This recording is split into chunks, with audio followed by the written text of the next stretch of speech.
Shalom, shalom. Ndagusuhuje mwene data, Imana y'amahoro iguhe umugisha. Ni Rugaba Emmanuel. Nishimiye kuganira nawe ijambo ry'Imana. Ubu ni ubuntu bw'Imana kumva aya magambo, kubona Imana ifata ikanzana no kumva aya magambo, ni ubuntu bw'Imana. Hari icyo Imana ishakamo, hari icyo nayo Imana igushakaho, wowe ugiye kumva aya magambo y'Imana tugiye kuganira. Tugiye kuganira ijambo rivuga ngo izera icyo yavuze, niyo izi uko izacyinyuzamo. Izera iby'Imana yakubwiye gusa, niyo yonyine izi uburyo izabikoramo. Yesu ashimwe. Imana niyo kwizerwa, Imana ni inyembabazi, Imana ni inyembaraga. Reka dusome ijambo ry'Imana mu gitabo cy'Itangiriro ibice 18 guhera ku murongo wa 9. Haranditse ngo baramubaza bati Sara umugore wawe ari he? Arabasubiza ati ari mu ihema. Undi aramubwira ati iki gihe cy'umwaka nikigaruka sinzabura kugaruka aho uri, Sara umugore wawe abyara umuhungu. Ngo Sara byumva ari mu muryango w'ihema uri inyuma ye. Abrahamu na Sara bari bashaje bageze mu zabukuru, kandi Sara yari akijya mu mihango y'abakobwa. Sara asekera mu mutima ati ko maze gukecura nzanezezwa nnyo, kandi umutware wanjye akaba ashaje. Uwiteka abaza Abrahamu ati niki gisekeje Sara? Akibaza ati ni ukuri uko nzabyara nkecuye? Hari ikinaniro Uwiteka se mu gihe cyashyizweho? Iki gihe cy'umwaka nikigaruka nzakugarukaho Sara abyare umuhungu. Naye ndashaka kukubaza ijambo, hari ikinaniro Uwiteka se? Mbese hari ikinaniro Imana? Yesu ashimwe cyane. Tuganira amagambo ngo izera icyo yavuze, niyo izi uburyo izagyikoramo. Imana yagiriye Abrahamu umugisha, iramusanga imugirira neza, imwemera umwana w'umuhungu. Umugore we Sara araturika araseka, bifata nk'aho ari imikino, abifata nk'aho bidashoboka. Ndashaka kukubwira Imana uko iteye mu bumana bwayo. Ni Imana igusanga ushonje ikakubwira ngo uzagaburira amahanga, ntivuge ku isahani ukeneye ako kanya, ikakubwira ko uzagaburira amahanga. Ni Imana igusanga bagiye kugusohora mu nzu ikakubwira ngo Uwiteka Imana nguhaye amazu. Ntabwo ishingira ku bihurimo, ntabwo ishingira aho igihe kigeze ijya kuvuga. Yo ivuga nk'Imana, ivuga mu bumana bwayo. Imana ihabwa icyubahiro. Sara araseka kuko we yirebyeho, areba imyaka afite, areba igihe agezemo, arareba araterateranya, aravuga ngo ntabwo bishoboka. Ariko Imana, mbese hari ikinanira Imana? Ndashaka nanjye kukubaza, ni iki cyananira Imana yacu? Ni iki cyananira Uwiteka Imana yacu? Ni iki Data wa twese wo mu ijuru atashobora, atakora? Yesu ashimwe cyane. Biramusetsa. Baramubwira ngo ariko urasetsa ati ntabwo izo nkuru umuvuga zishoboka. Nawe ibaze uri mu rusengero cyangwa uri mu muhanda ukabona umuntu abwira umuntu ungana gutyo nk'icyo Imana rivuze, wagira ngo yasaze. Ariko iyi Mana ni Imana yo kwizerwa. Ndashaka kukubwira ngo izera icyo Imana yavuganye nawe. We ntuyishakire mu nzira zawe, we ntuyishakire mu bwenge bwawe, we ntuyishakire mu miterere y'isi, we ntuyishakire mu wizere icyo yavuganye nawe. Uhagararaho Imana igushaka, icyo Imana yavuganye nawe no kugikora izagyikora. Barabanye ngo mbese hari ikinanira Imana? Nanjye ndakubaza iki kibazo. Hari ikinanira Uwiteka? Ni igiki cyananira Uwiteka? Ni ukukubakira? Ni igiki cyananira Uwiteka? Ni ukuguha akazi?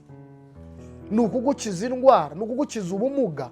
Nta kintu na kimwe cyananira Uwiteka Imana yacu. Yesu ashimwe cyane. Mu murongo wa 21 umurongo wa mbere haranditse ngo Uwiteka agenderera Sara nk'uko yavuze. Uwiteka agirira Sara ibyo yasezeranije. Sara asama inda ya Abrahamu ashaje, babyarana umuhungu igihe Imana yamubwiye kigeze. Humura, ikibazo ni igihe. Ahubwo ngenda gusengera Imana iguha imbaraga z'igihe. Ariko Yesu Kristo amaze guhishurwa yatwigishije gusenga. Abwira intumwa, aduha urugero rwa mugore w'umupfakazi wagiye gutitiriza umwana.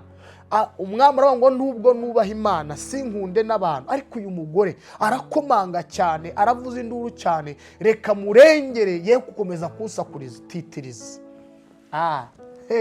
Titiriza, komeza ukomange, wirambirwa. Komanga mu gitondo, komanga saa sita, komanga nijoro, komanga saa 9, komanga. Titiriza.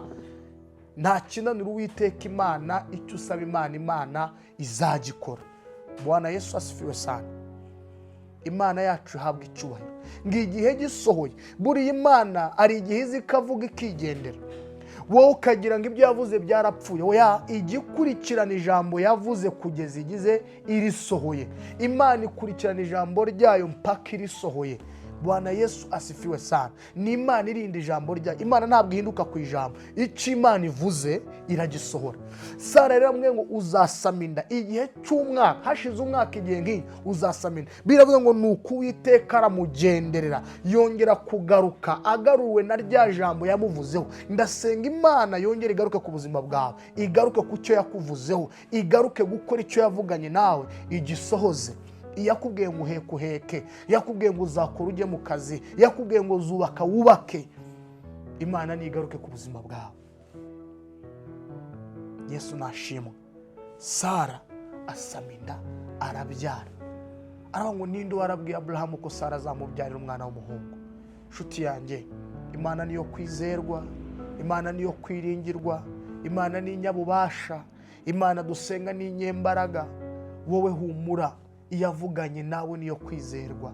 Witakaza ibyiringiro, wireba ko iminsi itinze, wireba ko hashize igihe. Uwiteka agiye kugaruka ku buzima bwawe. Uwiteka agiye kugaruka, agaruwe n'ijambo yavuze. Nicyo kinyicaje aha, aje kukubwira ko icyo yavuze akibikurikirana. Nta kindi kinzanye hano, nta kindi kinyicaje. Ni ukubwira ngo Uwiteka rya jambo ryiza yavuze ku buzima bwawe riramugaruye. Rya jambo ryiza yagambiriye ku buzima bwawe riramugaruye. Ya nzu nziza yavuze ku buzima bwawe riramugaruye. Cya cyubahiro yavuze kiramugaruye. Bwa bwenge yavuze ku bana bawe buramugaruye. Bwa rushako rwiza yavuze ku buzima bwawe buramugaruye. Aragarutse, aje gukora icyo yavuze. Hari igihe mwahuye aravuga, niyakora aragenda, ariko burya imvugo yiwe ni ihame. Muri mbyini kwemera ngo imvugo yiwe ni ihame. Tegereza umunsi n'isaha, ubwo ari data wabivuze bizoshika. Ni umugabo w'umunyakuri, ibihamya birahari. Iyo yuguruye nta muntu ushobora kugara. Niko Imana iteye muri kamere yayo, nuko Imana iremye. Imana iragarutse, ije kukubwira ngo Imana ije gukora icyo yavuganye nawe. Byizere, uhaguruka aho wicaye, utange ngo Mwami Imana ndakiriye, utange ngo Mwami Imana ndasingiriye. Ije gukora icyo yakubwiye. Yesu ashimwe cyane. Yasanga hari imbaraga, yasanga hari abarinzi, yasanga bimeze bite, Uwiteka aje gukora icyo yavuze. Umwami Yesu mbere yuko apfa yarabivugaga, akabihanura, akabivuga kenshi. Akavuga ngo umwana w'umuntu azagambanirwa, bamufate, bamubohe, bamukubita apfe, ariko ku munsi wa gatatu azazuka. Yesu ashimwe. Ijambo ry'Imana rivuga ngo umunsi yendaga kuzuka, baragiye babwira Pilato ati wa mugabo atarapfa yaravuze ngo ku munsi wa gatatu azazuka. None shaka abarinzi, shaka abasirikare, mugende no ku gituro cye ngo mu gihome mushyiraho ubushishi. Ubushishi nabugiranya na kore ngo mukidanangire cyane. Wa munsi yavuze ugiye kugera, ahari hatazazuka cyangwa se batazamwiba bakabeshya ngo yazutse. Ariko ndashaka kukubwira ngo iyo igihe cy'isezerano cyageze kigiye gusohoka, habaho imbaraga nyinshi zitambika, ariko nta mbaraga zakwitambika imbere y'umugambi w'Imana. Ntabwo bazi uko Kristo urutare rwacitsemo kabiri, ntabwo bazi uko Kristo yavuye mu gituro, ntabwo bazi uko byagenze. Intumwa zagiye kumureba mu gituro, marayika aravuga ngo niki gituma mushakira umuzima mu bapfuye? Arahana abantu bagushakiraga, ari ahantu bari bakumenyereye, ari ahantu abantu bakubonaga ariko batazongera kukubona, kuko isaha yo kuhava yageze. Iyavuze ngo ku munsi wa gatatu uzazuka ugende, isaha yo kuvaho utinze yageze. Haguruka aho utinze, Kristo yaje, aje gukora rya jambo yavuze. Yesu arabivuga ngo ku munsi wa gatatu umwana w'umuntu azazuka. Ibi yari yarabibwiye intumwa. Intumwa zari zifite amakuru ko Kristo ku munsi wa gatatu azazuka.